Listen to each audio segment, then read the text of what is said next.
नमस्कार मेरे YouTube परिवार और नए साथियों, आपका स्वागत है अंधकार का राज पर। और आप सुन रहे हैं एक डरावनी दास्तान, वो भी मेरी ही जुबानी। मैं अंधकार का राज एक बार फिर आपके लिए लेकर आया हूं कोलकाता के एक बेहद डरावने रेलवे स्टेशन की खौफनाक कहानी। दोस्तों, आज की यह स्टोरी बिल्कुल सच्ची घटनाओं पर आधारित है, जिसे हमारी एक सब्सक्राइबर ने उस रूट से सफर करते हुए अपने कानों से पहली बार सुना था। उनका नाम है काजल। दरअसल काजल का ननिहाल पश्चिम बंगाल में है और उनका वहां अक्सर आना जाना होता रहता है। लेकिन जब वह थोड़ी समझदार हुई और उम्र में काफी छोटी थीं, तभी उन्होंने पहली बार उस भूतिया रेलवे स्टेशन के बारे में सुना था। हालांकि शुरू में यह सब उन्हें मजाक जैसा लगा, लेकिन जब वहां के लोगों ने इसकी पुष्टि की और उन्होंने इंटरनेट पर भी कई बातें सर्च की, तब जाकर उनके लिए यकीन करना बेहद मुश्किल हो गया। उस रेलवे स्टेशन के बारे में सच में बहुत सी बातें सामने आती हैं। लगभग 40 साल तक यह स्टेशन पूरी तरह से बंद रहा था और 21वीं सदी में जाकर इसे दोबारा शुरू किया गया। लेकिन यहां भी कामकाज पूरी तरह से चालू नहीं हुआ। दिन के वक्त तो स्टाफ मौजूद रहता है, लेकिन जैसे ही शाम ढलती है, वहां पर अजीब सी खलबली मच जाती है और पूरा स्टेशन वीरान हो जाता है। तो आइए आज आपको भी रूबरू करवाते हैं उस खौफनाक रेलवे स्टेशन से। लेकिन कहानी शुरू करने से पहले आपसे बस यही गुजारिश है कि इतनी मेहनत से आपके लिए स्टोरीज लाते हैं, तो जो साथी अभी तक चैनल से नहीं जुड़े हैं, वह चैनल को सब्सक्राइब करके हमारा हौसला जरूर बढ़ाएं। मेरी इच्छा है कि इस फैमिली को हम जल्दी ही 1000 तक पहुंचाएं और सभी साथी एक प्यारा सा कमेंट भी जरूर करें। तो चलिए इस कहानी को हम काजल के नज़रिए से सुनते हैं, जैसा उन्होंने हमें बताया। मेरा नाम काजल है और ये घटना तब की है जब मैं काफ़ी छोटी थी। मेरी नानी का घर पश्चिम बंगाल में है और साल में एक बार हम उनसे मिलने ज़रूर जाया करते थे। मैं भले ही उम्र में छोटी थी, लेकिन इतनी समझ तो थी कि हर बात को जानने की दिलचस्पी रहती थी। ठीक वैसा ही उस समय भी हुआ। हमारी ट्रेन कुछ घंटे लेट हो गई थी और जहां हमें आखिरी स्टेशन तक शाम तक पहुंचना था, वहां हम अब तक नहीं पहुंच पाए थे। धीरे धीरे रात हो चुकी थी। ट्रेन में बैठे बैठे मैं काफ़ी ऊब गई थी और अपने पेरेंट्स के पास ही इधर उधर घूमते हुए खेल रही थी। तभी अचानक एक आदमी की तेज आवाज़ आई, अरे बेगुन कोद, रेलवे स्टेशन आने वाला है, जल्दी से खिड़की दरवाजे सब बंद कर लो। यह सुनकर मैं हैरान रह गई, क्योंकि आमतौर पर किसी भी स्टेशन पर लोग खिड़की दरवाजे खोलते थे, लेकिन यहां बंद करने को कहा जा रहा था। मैंने तुरंत अपनी मां से पूछा तो उन्होंने मुझे चुप रहने के लिए कहा। मां तो मां होती हैं और बच्चों में पिटाई का डर हमेशा रहता है, इसलिए मैं चुपचाप बैठ गई। तभी मैंने देखा कि पूरी बोगी में सभी लोग अचानक शांत हो गए थे। इतना ही नहीं, ट्रेन की रफ्तार भी पहले से कहीं ज्यादा तेज लग रही थी। मन तो बहुत कर रहा था कि मां से पूछूं, लेकिन पिटाई के डर से चुप रहना ही बेहतर समझा। करीब 5 से 10 मिनट तक यह सिलसिला यूं ही चलता रहा और उसके बाद अचानक सब लोग फिर से आपस में बातें करने लगे, जैसे कुछ हुआ ही नहीं। यह देखकर मैंने मां से पूछा, मां, अभी सब लोग ऐसे चुप क्यों थे और खिड़कियां क्यों बंद करवा दी गई थी? लेकिन मां ने कोई जवाब नहीं दिया। मैं भी जिद्दी थी, तो मैंने दोबारा पूछा। तब हमारी सीट के सामने बैठे एक अंकल बोले, अरे बेटा, इस रेलवे स्टेशन वाले रूट पर चुपचाप ही सफर करना पड़ता है, क्योंकि उसे पसंद नहीं। यह सुनकर मुझे बहुत हैरानी हुई और मैंने पूछा, किसको पसंद नहीं अंकल? अब इससे पहले कि वे अंकल कुछ कहते, मेरी मां ने तुरंत टोका, अरे क्यों आप मेरी बेटी को ऐसी बातें बताकर डराना चाहते हैं? तब अंकल बोले, बच्चों को आज नहीं तो कल ये सब बातें मालूम पड़ ही जाती हैं, तो बेहतर यही है कि उन्हें साफ साफ बता दिया जाए, ताकि उनमें सही और गलत की समझ बनी रहे। यह सुनकर मैंने कहा, हाँ मां, बताने दो ना। इसके बाद मां कुछ नहीं बोली और फिर अंकल ने बताना शुरू किया। उन्होंने मुझे जो सुनाया उसे मैं अब आपको पुराने समय के फ्लैशबैक में लेकर समझाती हूँ। तो साल था 1960। पश्चिम बंगाल में जब बेगुनाकोद रेलवे स्टेशन का निर्माण हुआ, तो वहाँ के लोगों को काफ़ी सुविधा मिली। आप समझ सकते हैं कि उस समय आने जाने के साधन बेहद कम हुआ करते थे, इसलिए इस स्टेशन का बनना उनके लिए किसी वरदान से कम नहीं था। रोजाना सैकड़ों लोग इस स्टेशन से गुजरा करते थे और इलाके में केवल यही स्टेशन होने की वजह से वहां पर हमेशा चहल पहल रहती थी। सब कुछ बहुत अच्छे से चल रहा था, लेकिन एक दिन कुछ ऐसा घटा जिसकी कल्पना भी किसी ने नहीं की थी।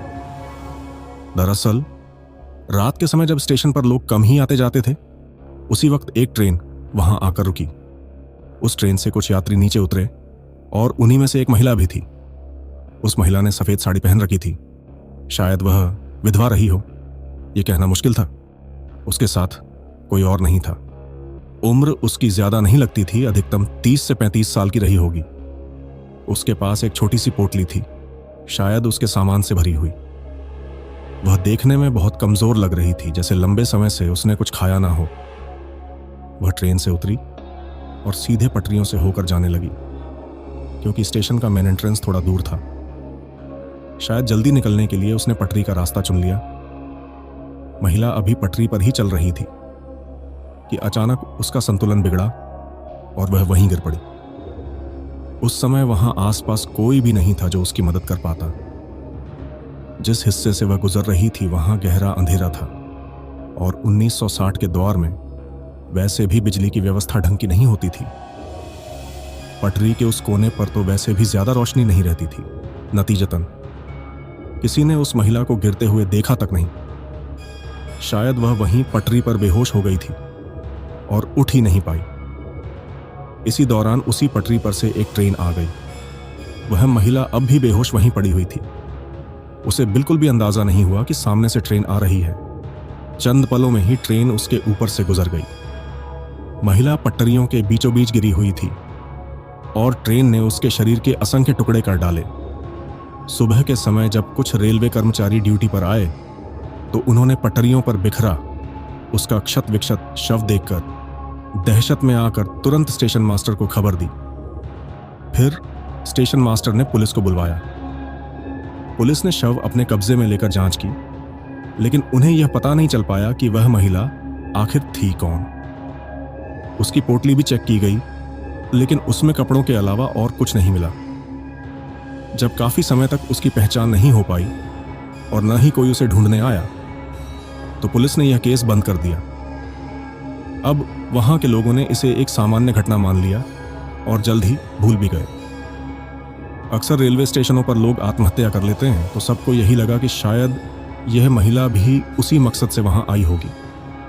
लेकिन असली खेल तो यहीं से शुरू होना था और यह इतना खतरनाक साबित हुआ कि आगे जो हुआ वह सुनकर शायद आप भी यकीन न कर पाए। इस घटना के केवल 2-3 दिन बाद एक रात स्टेशन मास्टर अपने केबिन में बैठा काम कर रहा था।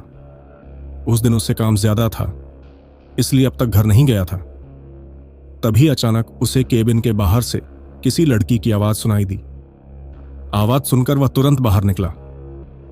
बाहर आकर उसने देखा कि वहां ज्यादा लोग नहीं थे और जो थे भी वे सब मर्द ही थे। स्टेशन मास्टर थोड़ा आगे बढ़ा और जोर से बोला, अरे तुम में से किसने मुझे आवाज दी?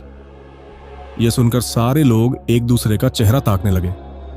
फिर उनमें से एक ने कहा, नहीं सर, हम में से तो किसी ने आपको नहीं बुलाया। यह सुनकर स्टेशन मास्टर को लगा कि शायद यह उसका भ्रम होगा। वह वापस अपने केबिन में लौट आया और काम में लग गया। कुछ देर बाद वहां एक ट्रेन आई और बाहर बैठे लोग उसमें सवार होकर चले गए। अब स्टेशन पर फिलहाल कोई नहीं था। वैसे भी 1960 के उस समय में रात के वक्त लोग सफर बहुत कम ही करते थे। ऊपर से स्टेशन के आसपास का इलाका भी थोड़ा वीरान था, इसलिए रात को वहां का माहौल और भी सुनसान हो जाता था। अब उस स्टेशन पर केवल स्टेशन मास्टर ही अकेला था। आप सोच रहे होंगे कि वह इतनी रात तक स्टेशन पर रुका ही क्यों? तो बता दूं कि रेलवे की तरफ से उसे उसी स्टेशन के पास ही एक क्वार्टर दिया गया था। इसलिए उसने सोचा कि पहले काम निपटा लूं, फिर जाकर कमरे में आराम कर लूंगा। ट्रेन निकल जाने के बाद स्टेशन मास्टर फिर से अपने केबिन में बैठ गया और काम करने लगा। उसे काम करते हुए अभी 5 से 7 मिनट ही हुए थे कि अचानक दोबारा वही लड़की की आवाज आई। स्टेशन मास्टर तुरंत बाहर निकला और इधर उधर देखने लगा। लेकिन वहां कोई भी नहीं था।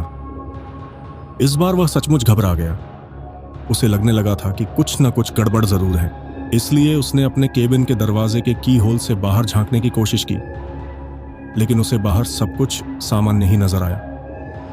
थोड़ी देर बाद वही आवाज दोबारा सुनाई दी, और इस बार स्टेशन मास्टर बाहर जाने की बजाय उस केबिन का दरवाजा हल्का सा खोलकर बाहर झांकने लगा।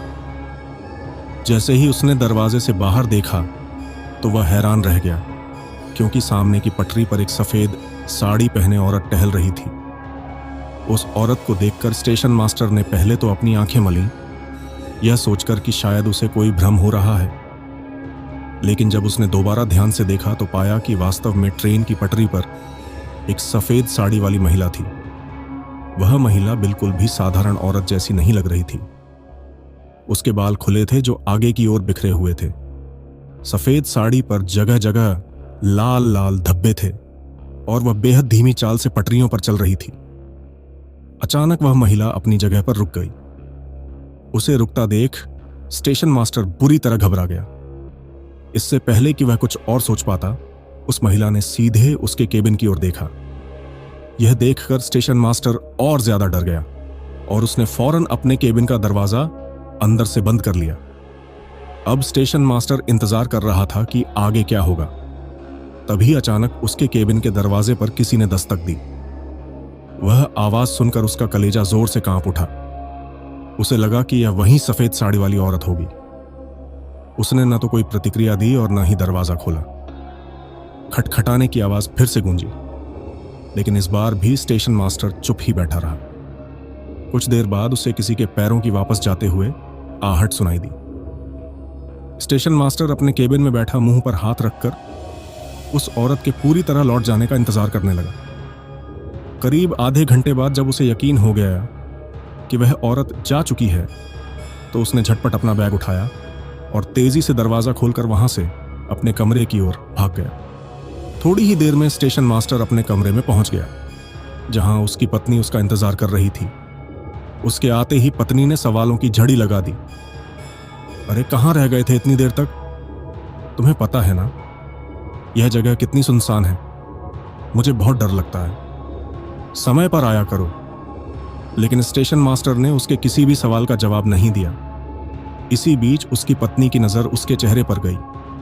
उसने देखा कि स्टेशन मास्टर बुरी तरह हाँफ रहा था और पसीने से पूरी तरह भीग चुका था, जबकि उस समय मौसम में हल्की हल्की सर्दी पड़ रही थी। ऐसे में पसीना आना तो मुमकिन ही नहीं था। उसने घबराकर पूछा, अरे क्या हुआ? इतने परेशान क्यों लग रहे हो? कहीं मैराथन दौड़कर आ रहे हो क्या? स्टेशन मास्टर ने बस एक गिलास पानी मांगा। पत्नी ने पानी दिया और उसने पूरा गिलास एक ही बार में खाली कर दिया। पानी पीने के बाद वह थोड़ा शांत हुआ और बोला, क्या बताऊं, बहुत ही अजीब मुसीबत में फंस गया था आज। मुझे पटरी पर एक सफेद साड़ी पहने भयानक औरत नजर आई। वह मेरे केबिन का दरवाजा खटखटा रही थी, लेकिन मैंने अंदर से कुंडी लगा ली थी। उसके चले जाने के बाद ही मैं दौड़कर यहां आया हूं। अब आज के बाद मैं रात तक वहां नहीं रुकूंगा। शाम होते ही यहां आ जाऊंगा। जो होगा देखा जाएगा। उसकी बात सुनकर पत्नी काफी घबरा गई, क्योंकि वह पूरे दिन वहां अकेली ही रहती थी, और ऐसे में पति की यह बातें सुनकर उसका डर और भी बढ़ गया। इसलिए उसकी पत्नी ने कहा, अरे आप ऐसा क्यों सोच रहे हो सकता है वह कोई जरूरतमंद हो जो आपसे मदद मांगने आया हो। आप इस बारे में ज्यादा मत सोचिए। हमें यहां काफी समय तक रहना है। अगर ऐसे डर डर कर रहेंगे तो कैसे काम चलेगा? अब इस पर स्टेशन मास्टर ज्यादा कुछ नहीं बोला, क्योंकि उसे समझ आ गया था कि शायद उसकी पत्नी भी अंदर से डर रही है। लेकिन उसे यह भी पूरी तरह पता था कि वह कोई जरूरतमंद नहीं था जिसने उसके केबिन का दरवाजा खटखटाया था। अगर सच में किसी को मदद चाहिए होती तो वह उसका नाम भी लेकर पुकारता, लेकिन वहां तो बस खटखटाने की आवाज थी। यानी साफ था कि उसकी मंशा सिर्फ यही थी कि किसी तरह स्टेशन मास्टर दरवाजा खोल दे। खैर, दोनों पति पत्नी ने खाना खाया और फिर शांति से सो गए। अगले दिन सुबह स्टेशन मास्टर दोबारा तैयार होकर स्टेशन पहुंच गया। सुबह का समय था, इसलिए अब वहां पर काफी चहल पहल हो चुकी थी। चाय और नाश्ता बेचने वाले लौट आए थे, अखबार भी बंटने लगे थे। इतने लोगों को आसपास देखकर स्टेशन मास्टर ने राहत की सांस ली कि चलो अब वह अकेला नहीं है, वरना रात में तो पूरा स्टेशन बिल्कुल सुनसान रहता था। उसने मन ही मन सोच लिया था कि आज कल जैसी गलती नहीं करेगा और समय रहते अपना काम खत्म करके निकल जाएगा। लेकिन सोच तो हम सब लेते हैं, असलियत हमेशा हालात पर निर्भर करती है। यही हाल स्टेशन मास्टर का भी था। उसने अपना काम समय से पूरा कर लिया, मगर शाम को आने वाली ट्रेन जिसमें रेलवे का जरूरी सामान आना था, वह किसी कारणवश 2-3 घंटे लेट हो गई। अगर यह कोई सामान्य ट्रेन होती जिसमें उसे सिर्फ टिकट चेक करनी पड़ती तो शायद वह इंतजार नहीं करता। लेकिन इस ट्रेन से रेलवे का अहम सामान आना था, जिसे उसकी निगरानी में स्टोर रूम तक पहुंचाना जरूरी था। इसलिए उसका रुकना भी अब लाजमी हो गया था। स्टेशन मास्टर वहां से जल्दी निकलना चाहता था, इसीलिए उसने रेलवे से संपर्क करके यह भी पूछा कि वह सामान कहां तक पहुंचा और कितना वक्त और लगेगा। उसे बस यही जानकारी मिली कि ट्रेन फिलहाल 2 घंटे लेट है। शाम के करीब 7-8 बज चुके थे और वहां भीड़ भाड़ भी कम हो चुकी थी। अब तो नाम मात्र के कुछ रेलवे के लोग ही बचे थे और वे भी बस जाने की तैयारी में थे। सबको धीरे धीरे निकलता देख स्टेशन मास्टर के मन में फिर से हल्की घबराहट होने लगी। उसे डर था कि कहीं कल वाली भयानक औरत दोबारा ना दिखाई दे। इसलिए उसने सोचा किसी तरह इन लोगों को रोक लें। उसने पास खड़े एक चाय वाले को पुकारा और चाय लाने के लिए कहा। चाय वाला स्टेशन मास्टर की बात टाल नहीं सकता था। आखिर उसकी रोजी रोटी इसी काम से जुड़ी थी। अगर उसने मना कर दिया तो हो सकता है आगे यहां काम करना मुश्किल हो जाए। इसलिए उसने फौरन चाय निकाली और स्टेशन मास्टर को दे दी। चाय लेते ही स्टेशन मास्टर ने इधर उधर की बातें शुरू कर दी ताकि वह चाय वाले को बातचीत में उलझाकर यहीं रोके रखे। चाय वाला भी वहीं बैठकर उससे बातें करने में लग गया। इस बीच बाकी लोग एक एक करके निकलते रहे, लेकिन चाय वाले और स्टेशन मास्टर ने इस ओर ध्यान ही नहीं दिया। चाय वाले को तो शायद पता भी नहीं था कि यहां असल में क्या चल रहा है, मगर स्टेशन मास्टर को इस बात की तसल्ली थी कि कम से कम आज वह अकेला नहीं है। उसके साथ चाय वाला मौजूद था, तो हो सकता है कि उसे कल की तरह वह औरत नजर न आई हो। दोनों आपस में बातें कर ही रहे थे कि अचानक चाय वाले की नजर पटरी पर दूर खड़े एक सफेद साए पर पड़ी। उसे देखकर चाय वाला घबरा गया और बोला, साहब, ये अजीब सी चीज क्या है जो पटरी पर खड़ी है? यह सुनते ही स्टेशन मास्टर का चेहरा सफेद पड़ गया, जैसे उसके होश उड़ गए हों। उसके माथे पर पसीने की बूंदें चमकने लगीं। उसे साफ समझ आ चुका था कि यह सफेद साया क्या है। उसने तुरंत चाय वाले को पकड़कर अपने साथ लिया और जल्दी जल्दी उसे लेकर अपने केबिन की तरफ बढ़ गया। चाय वाला हैरान था कि वह ऐसा क्यों कर रहा है। उसने बेचैनी से पूछा, साहब, आप मुझे केबिन में क्यों घसीट रहे हैं? आखिर ये बता क्यों नहीं देते कि वह चीज़ है क्या? लेकिन स्टेशन मास्टर बिना कुछ बोले उसे अंदर ले आया, दरवाज़ा बंद किया और धीमी आवाज़ में बोला, ध्यान से मेरी बात सुनो। जो सफ़ेद साया तुमने देखा है वह खतरनाक हो सकता है। मैंने इसे पास से देखा है। यह कोई औरत है जो पटरी पर घूमती रहती है, मगर मुझे नहीं पता वह ऐसा क्यों करती है। पर इतना पक्का है कि उसके पास जाना सही नहीं, क्योंकि वह मुझे इंसान नहीं लगती। यह सुनते ही चाय वाला घबरा कर कांप उठा और गुस्से में बोला, जब आपको सब पता था तो आपने मुझे यहां क्यों रोका? मेरे घर छोटे छोटे बच्चे हैं, पत्नी है। अगर मुझे कुछ हो गया तो उनका क्या होगा? स्टेशन मास्टर समझ चुका था कि उसने गलती की है। उसने न सिर्फ अपनी बल्कि उस चाय वाले की जान को भी खतरे में डाल दिया है। इसलिए उसने तुरंत उससे माफी मांगी। अब शायद आपके मन में सवाल आ रहा होगा कि आखिर चाय वाला इतनी आसानी से स्टेशन मास्टर की बात कैसे मान गया। तो यहां यह जान लेना जरूरी है कि उस समय लोग दूसरों की बातों पर तुरंत भरोसा कर लिया करते थे। आजकल की तरह बाल की खाल निकालने की आदत तब नहीं थी। सुनी सुनाई बातें लोग आसानी से मान जाते थे। केबिन में आकर दोनों बुरी तरह सहमे हुए बैठे थे। तभी स्टेशन मास्टर बोला, 1 घंटे में तुम यहां से निकल जाना। यह सुनकर चाय वाला गुस्से में भड़क गया और बोला, इसकी क्या गारंटी है कि रास्ते में वह औरत मुझे दोबारा नहीं मिलेगी? मैं कहीं नहीं जाने वाला। जैसे तैसे यह रात कटेगी, उसके बाद कल सूरज ढलने के बाद तो मैं यहां आऊंगा ही नहीं, चाहे दुनिया उलट पुलट क्यों ना हो जाए। इस पर स्टेशन मास्टर चुप हो गया और बस बेचैनी से समय बीतने का इंतजार करने लगा। दोनों खामोश बैठे थे कि अचानक उनके दरवाजे पर किसी ने दस्तक दी। आवाज सुनते ही दोनों पहले से ज्यादा डर गए, मगर उन्होंने कोई प्रतिक्रिया नहीं दी। बाहर से भी कोई आवाज नहीं आई। कुछ देर बाद फिर किसी ने दरवाजा खटखटाया और फिर अचानक सब शांत हो गया। ऐसा होते ही दोनों ने राहत की सांस ली। तभी चाय वाला हिम्मत करके उठा और की होल से झांक कर बाहर देखा। उसने देखा कि पटरी पर सफेद साड़ी में लिपटी एक औरत धीरे धीरे आगे बढ़ रही थी। उसके कपड़े और चाल देखकर साफ लग रहा था कि वह कोई साधारण औरत नहीं है। यह देख चाय वाला डरकर एक कोने में जाकर बैठ गया। दोनों लंबे समय तक वहीं जमे रहे। किसी की भी हिम्मत नहीं हुई कि बाहर निकले। करीब 1.5-2 घंटे बाद आखिरकार स्टेशन मास्टर बोला, अब मुझे नहीं लगता कि बाहर कोई खतरा है, चलो घर चलते हैं। यह सुनकर चाय वाला बोला, अरे तुम तो यहीं रहते हो, इसलिए तुम्हें तो बच निकलने का रास्ता मिल जाएगा, लेकिन मेरा क्या होगा? मुझे तो इस इलाके और इस जंगल को पार करके जाना होगा। अगर उसने मुझे पकड़ लिया तो? इसलिए मैं कहीं नहीं जाऊंगा और ना ही तुम्हें जाने दूंगा। इस पर स्टेशन मास्टर बोला, ठीक है, तो तुम मेरे साथ मेरे क्वार्टर में चलो और वहीं सो जाना, क्योंकि यहां रहना बिल्कुल ठीक नहीं है। हो सकता है वह औरत रात में दोबारा आ जाए। चाय वाले को उसकी बात सही लगी और वे दोनों तुरंत केबिन से निकलकर स्टेशन मास्टर के क्वार्टर की ओर बढ़ गए। दरवाजे पर पहुंचकर स्टेशन मास्टर ने दस्तक दी, मगर अंदर से कोई जवाब नहीं आया।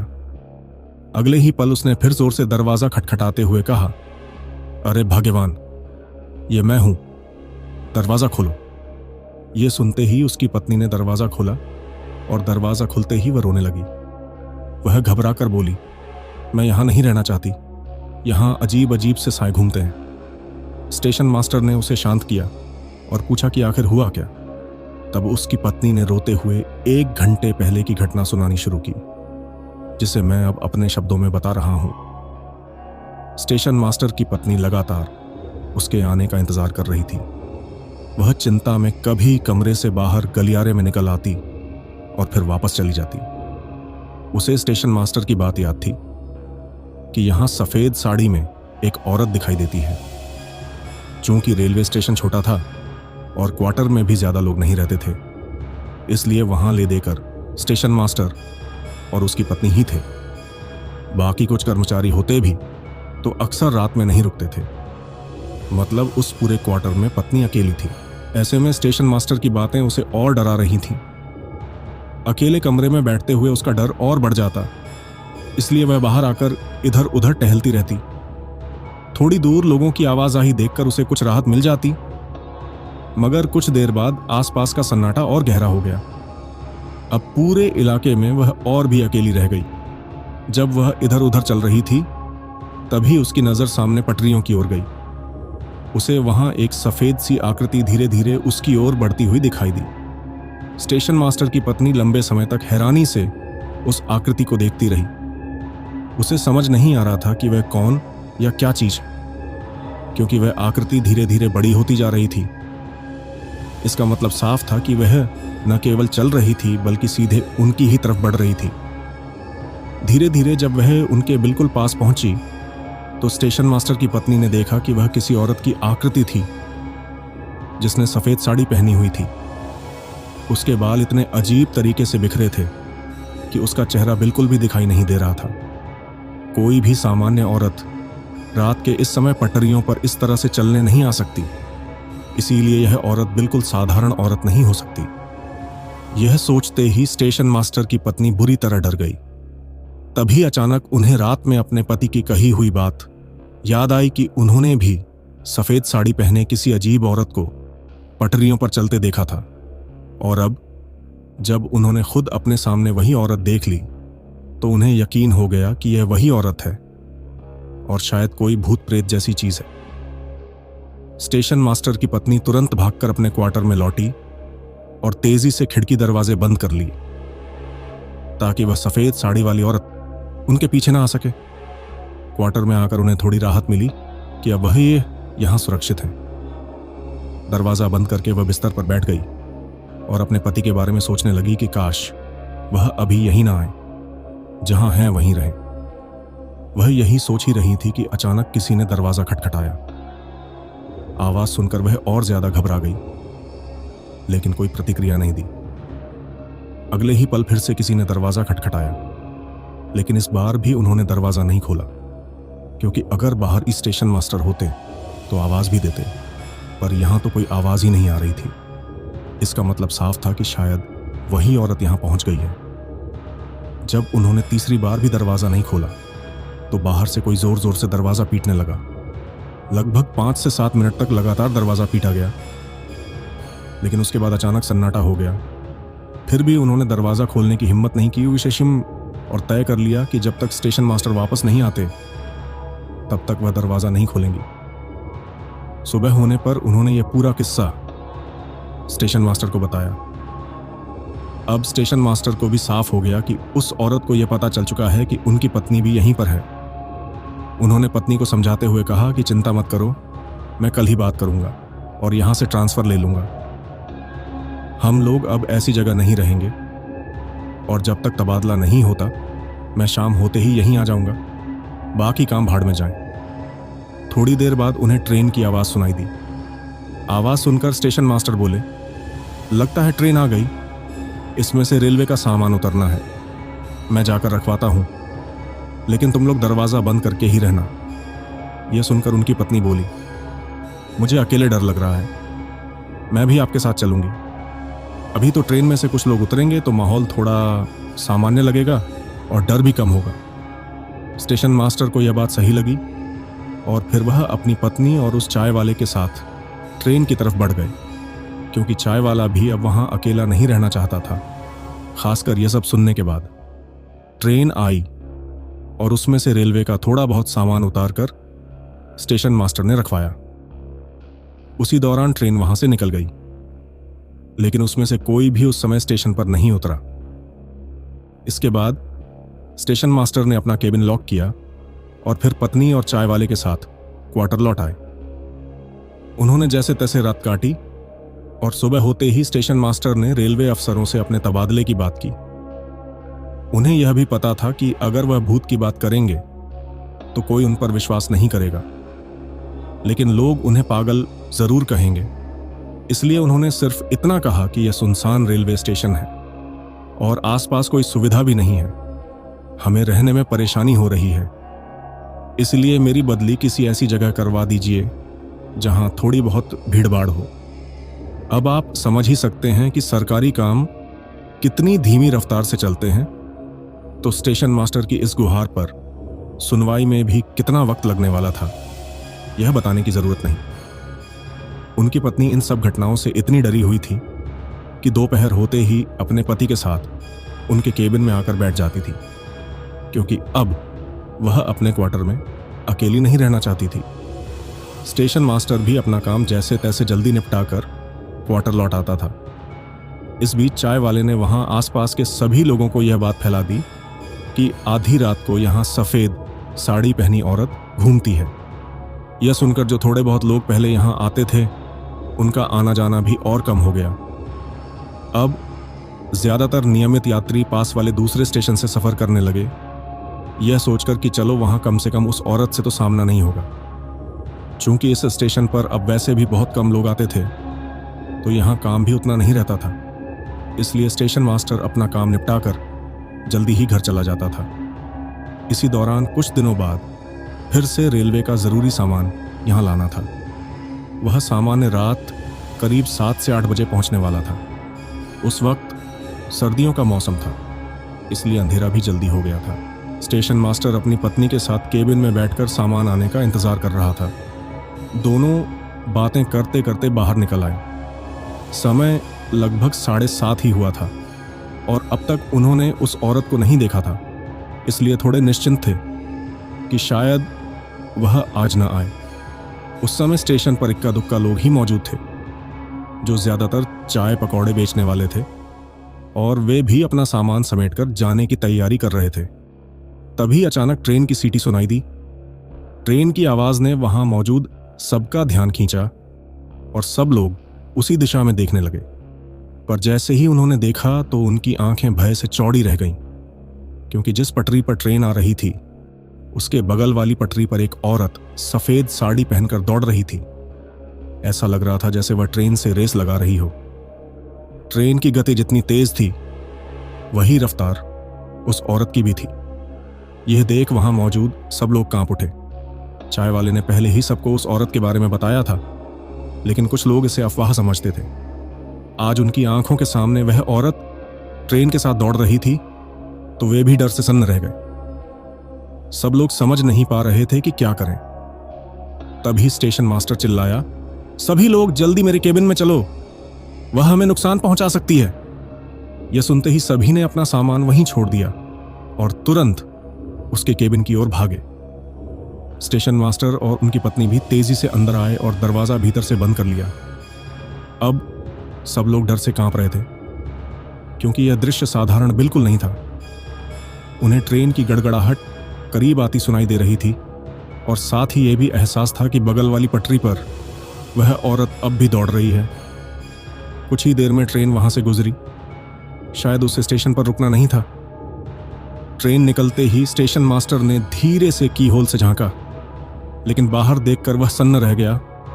सफेद साड़ी वाली औरत अब उसके केबिन के आसपास ही घूम रही थी। उनकी पत्नी ने इशारे से पूछा कि बाहर क्या है। तब स्टेशन मास्टर ने इशारे से बाहर दिखाया। पत्नी ने भी की होल से झांका और जैसे ही बाहर देखा तो उसकी आंखें डर से फटी रह गईं। वह वही औरत थी। ये देखते ही वह और ज्यादा घबरा गई। अब वहां मौजूद हर कोई दहशत से कांप रहा था और किसी की हिम्मत नहीं हो रही थी कि बाहर कदम भी रखे। इसी वजह से उन सब ने पूरी रात उसी डर के साए में गुजारी। लगभग सुबह होते होते वह औरत वहां से गायब हो गई। ऐसा होते ही सभी लोग जैसे बंधन से आजाद हो गए। फिर सबने अपना अपना सामान उठाया और घबराए हुए वहां से चले गए। स्टेशन मास्टर और उनकी पत्नी भी वापस अपने क्वार्टर में लौट आए। क्वार्टर में बैठते ही पत्नी बोली, आखिर कितने दिन हमें ऐसे ही बैठना पड़ेगा? हम इस तरह डर डर कर तो यहां रह ही नहीं सकते। क्या पता कल को वह हम में से किसी को मार ही डाले। या तो तुम तुरंत ट्रांसफर लो या नौकरी छोड़ दो। नौकरी जान से ज्यादा कीमती तो नहीं होती। पत्नी की बात सही थी, लेकिन स्टेशन मास्टर को नौकरी का मोह था, क्योंकि वह साल 1967 का समय था और ऐसे दौर में सरकारी नौकरी होना बहुत बड़ी बात मानी जाती थी। इसी कारण उन्होंने सोचा कि इस बारे में सच्चाई बताकर ही ट्रांसफर करवा लेना बेहतर होगा। अगले ही दिन उन्होंने रेलवे से दोबारा संपर्क किया और कहा कि इस स्टेशन पर एक औरत का भूत घूमता है जो उन्हें परेशान करता है, इसलिए वह चाहते हैं कि उनका यहां से ट्रांसफर कर दिया जाए। लेकिन जैसा कि आप सोच रहे हैं वही हुआ। स्टेशन मास्टर की इस बात को महज उनका भ्रम बता दिया गया और किसी ने कोई कार्रवाई नहीं की। वैसे भी लोग जब तक अपनी आंखों से न देखें किसी की बात पर कहां यकीन करते हैं।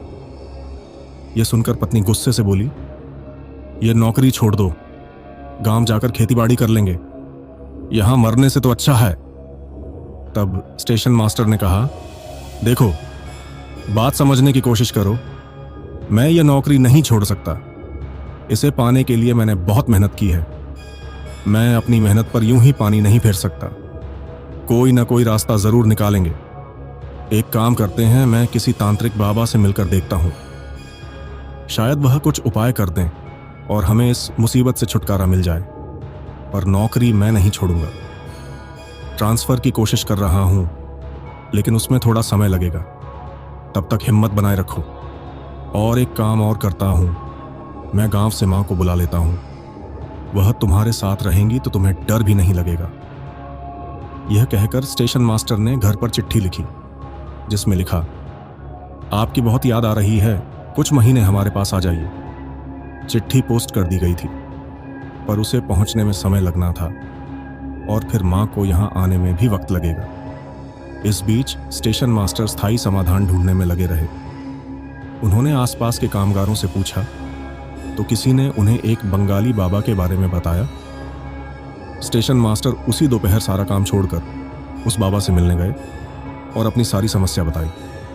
बाबा सारा सामान लेकर उनके साथ स्टेशन पर आए। तब तक शाम हो चुकी थी। स्टेशन पहुंचकर बाबा ने कहा, यहां से बहुत तेज नकारात्मक ऊर्जा महसूस हो रही है। यह ऊर्जा बेहद शक्तिशाली है। मुझे नहीं लगता कि मैं सीधे इसका कुछ कर पाऊंगा। हाँ, अगर हम उससे बात कर पाए और जान सकें कि उसे क्या चाहिए तो शायद छुटकारा मिल जाए, क्योंकि ज्यादातर आत्माएं किसी मकसद से भटकती हैं। जब उनका मकसद पूरा हो जाता है तो वे हमेशा के लिए मुक्त हो जाती हैं। हम यह तरीका आजमा सकते हैं। स्टेशन मास्टर इस पर राजी हो गए। फिर रात को सभी लोगों के चले जाने के बाद वीरान स्टेशन पर तांत्रिक क्रिया शुरू हुई। स्टेशन पर बाबा के अजीब मंत्रों की गूंज फैल गई, जिसने माहौल और भी डरावना बना दिया। कुछ ही देर में तीनों को ट्रेन की आवाज सुनाई दी। आवाज सुनकर पत्नी घबरा गई और बोली, लगता है कल जैसी ट्रेन आ रही है। अगर उसके साथ वह औरत भी आई तो? स्टेशन मास्टर ने कहा, डरो मत, हमारे साथ बाबा हैं, वह हमें नुकसान नहीं पहुंचा पाएगी। यह सुनकर पत्नी चुप तो हो गई, पर अंदर ही अंदर उसे अजीब डर लग रहा था, मानो कुछ भयानक होने वाला है। फिर भी वह वहीं बैठी रही, पर उसका ध्यान बार बार आती हुई ट्रेन की ओर जाता रहा। थोड़ी देर बाद जब उसने ध्यान से देखा तो पाया कि इस बार ट्रेन के साथ वह औरत नहीं दौड़ रही थी। यह देखकर उसे थोड़ी राहत मिली, लेकिन तभी वहां की हवा अचानक भारी होने लगी और कुछ ही पलों बाद उन्होंने देखा कि सामने पटरियों पर वही सफेद साड़ी वाली भयानक औरत खड़ी थी। उसे देखते ही स्टेशन मास्टर और उनकी पत्नी बुरी तरह घबरा उठे, पर इसी दौरान वह तांत्रिक कहा, हमारी तुमसे कोई जाति दुश्मनी नहीं है, पर हम पता करना चाहते हैं कि तुम इस स्टेशन पर ऐसे क्यों भटक रही हो। अगर तुम्हें किसी चीज की जरूरत है तो तुम हमें बताओ। अगर हमारे बस में हुआ तो हम वह तुम्हें दिलाने का जरूर प्रयास करेंगे। वह महिला अपनी ठंडी रूखी आवाज में कहा, जब मैं जीवित था तब तो कोई मेरी सहायता के लिए आगे नहीं आया। मैं वहां पटरी पर कितनी देर तक नेत्था पड़ी रही, पर कोई भी मेरी सहायता के लिए आगे नहीं आया और ट्रेन मुझे रौंद कर चली गई। पर यह सभी लोग तब आए जब मेरी मौत हो चुकी थी। यह सुनकर स्टेशन मास्टर हैरानी से कहा, तो तुम वह औरत हो जो यहां पर कुछ समय पहले मरी मिली थी? वह महिला कहा, हाँ, मैं एक विधवा थी, काम की तलाश में यहां आई थी, पर उससे पहले ही मैं यहां पटरियों पर मारी गई। उस समय स्टेशन पर कुछ लोग थे, पर वे लोग मेरी सहायता के लिए नहीं आए, इसलिए मैं अब इस पूरे स्टेशन को ही रौंद बना दूंगी। अगर तुम लोग सहायता नहीं कर सकते तो तुम लोगों को भी यहां रहने का कोई हक नहीं है, इसलिए मैं यहां किसी को भी नहीं रहने दूंगी। यह सुनकर वह तांत्रिक कहा, देख, मैं समझता हूं कि तेरे साथ गलत हुआ है, पर अब तू भी समझ, तेरी मौत में इन सब का क्या कसूर। तू पीछे की तरफ पटरियों पर मरी थी, इसीलिए किसी की नजर तेरे ऊपर नहीं पड़ी, तो ये लोग तुझे कैसे बचाते? अगर तू यहां पर कहीं गिरी होती तो ये लोग जरूर तुझे बचाते, इसलिए मेरी मान, और तू इस जगह को छोड़ दे। महिला गुस्से में चीखी, बिल्कुल नहीं, मेरी मौत इन्हीं लोगों की वजह से हुई, इसीलिए मैं यहां पर किसी को रहने नहीं दूंगी। स्टेशन मास्टर, मैं तुझे आखिरी मौका देना चाहूंगी। अभी तू यहां से निकल जा, नहीं तो तू जानता है मैं तेरे साथ क्या कर सकती हूं। यह सुनकर स्टेशन मास्टर की पत्नी घबराते हुए कहा, देखिए, आप हमें छोड़ दीजिए, हम कल के कल ही यहां से चले जाएंगे। यह सुनकर वह तांत्रिक कहा, तुम दोनों इतनी आसानी से इस आत्मा के आगे घुटने क्यों टेक रहे हो? मैं हूं ना, बात करता हूं इससे। तू एक आत्मा है और यह जगह तेरी नहीं है, इसलिए अभी के अभी पामाड़ी, यह जगह छोड़कर चली जा। अगर तूने ऐसा नहीं किया तो फिर मैं तुझे भस्म कर दूंगा। यह सुनकर उस औरत को बहुत गुस्सा आया और उसने तेजी से कर उस तांत्रिक की गर्दन पकड़ ली और कहा, तू मुझे निकालने आया है? मैं ही तुझे तेरे शरीर से निकालकर मुक्त कर देती हूं।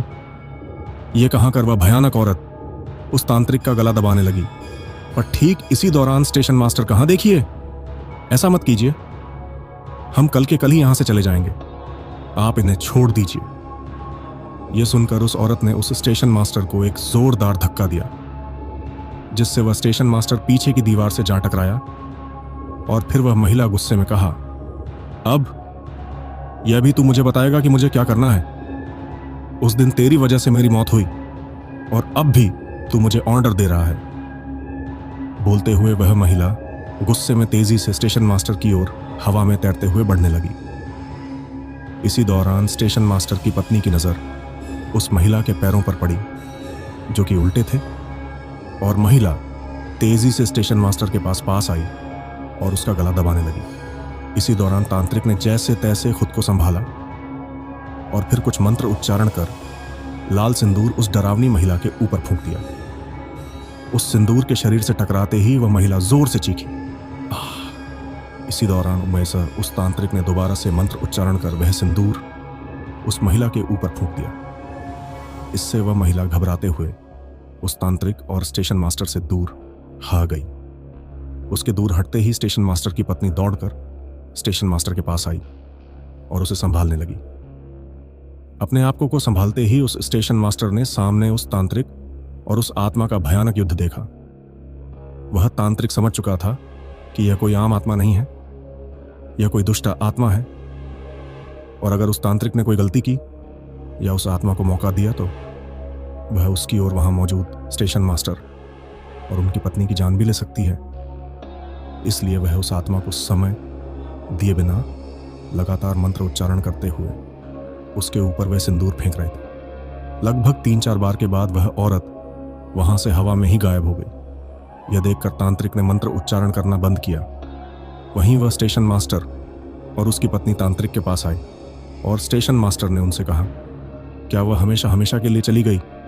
वह तांत्रिक कहा नहीं, वह सिर्फ कमजोर हुई है और कुछ समय बाद जब वह अपनी शक्ति दोबारा पा लेगी तो दोबारा आएगी। हम कह नहीं सकते कि उसे शक्ति पाने में कितना समय लगेगा, लेकिन इस बार अगर वह आएगी तो इससे भी ज्यादा खतरनाक होगी। हमें उसके लिए तैयार रहना होगा।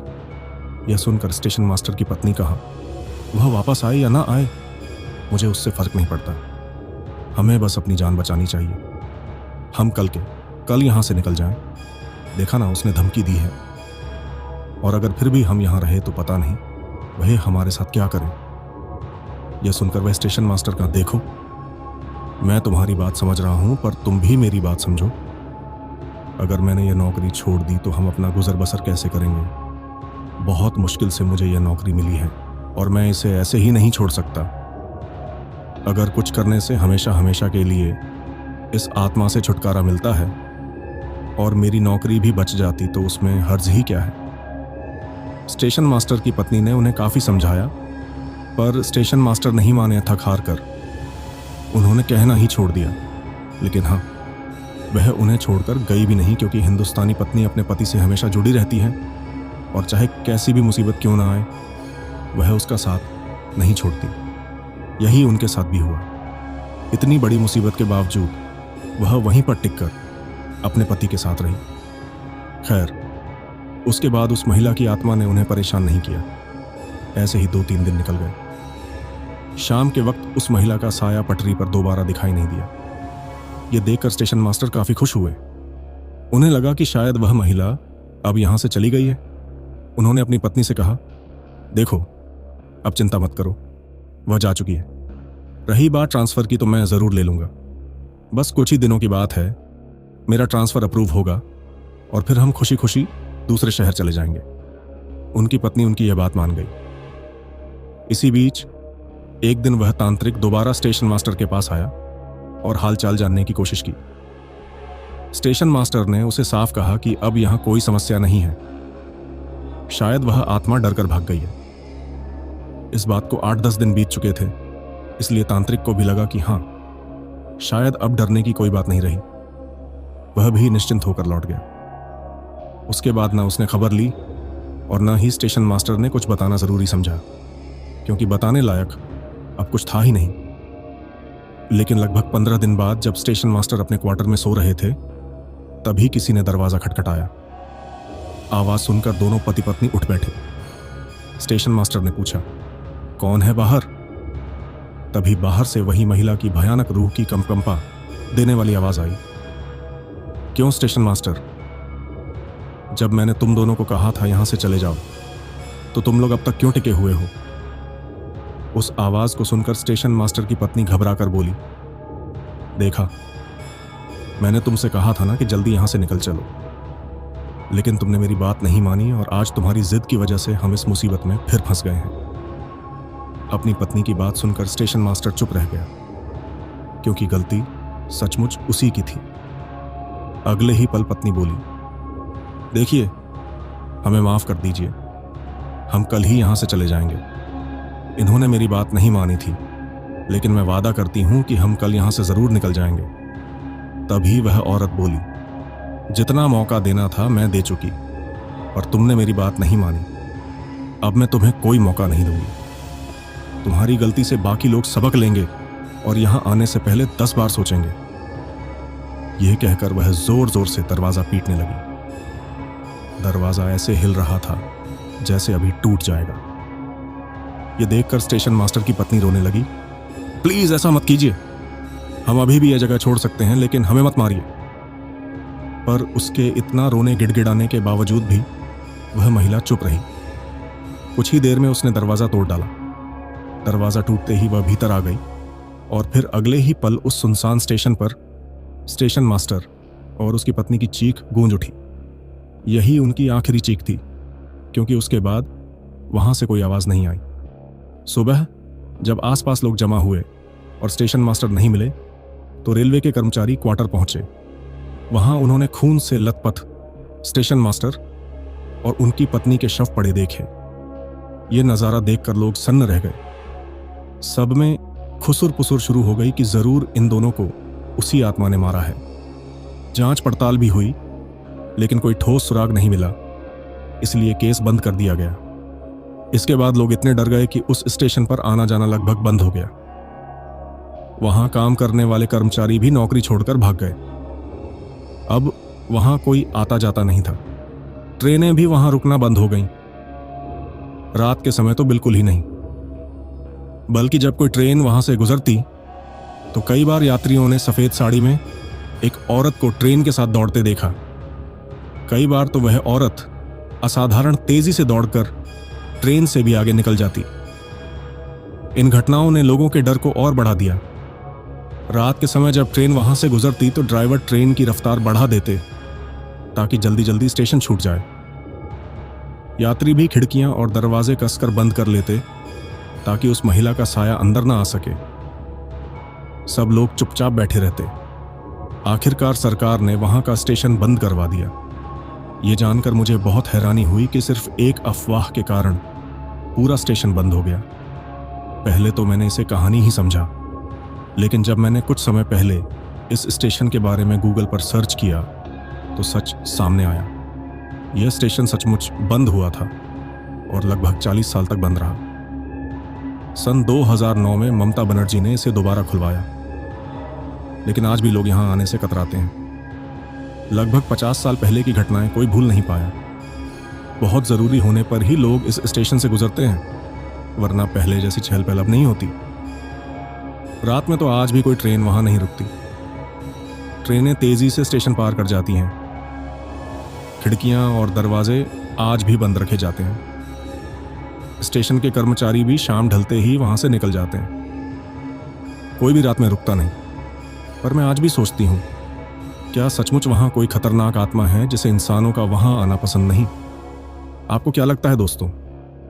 भले ही 21वीं सदी में यह सब सुनकर मजाक लगे, लेकिन वहां कुछ तो जरूर था। तभी तो सरकार को वह स्टेशन 40 साल तक बंद रखना पड़ा। और आज भी जब खुला है तो वहां एक अजीब सी नेगेटिव ऊर्जा का एहसास होता है। आम इंसान उसे पहचान नहीं पाते, लेकिन जो संवेदनशील लोग हैं वे बताते हैं कि उस जगह पर आज भी कोई उपस्थिति है, हालांकि अब उतना नुकसान देखने को नहीं मिलता। खैर, सच वही जान सकते हैं जो इन चीजों को महसूस करते हैं। लेकिन आपको क्या लगता है? मुझे कमेंट में जरूर बताइए। और अगर स्टोरी पसंद आई हो तो एक लाइक तो बनता ही है। तो दोस्तों, ये थी हमारी आज की कहानी। कहानी कैसी लगी मुझे कमेंट बॉक्स में ज़रूर बताना। और अगर अभी तक आपने चैनल को सब्सक्राइब नहीं किया है तो जल्दी से कर लीजिए, क्योंकि आपका यह छोटा सा सहयोग मेरे लिए बहुत मायने रखता है।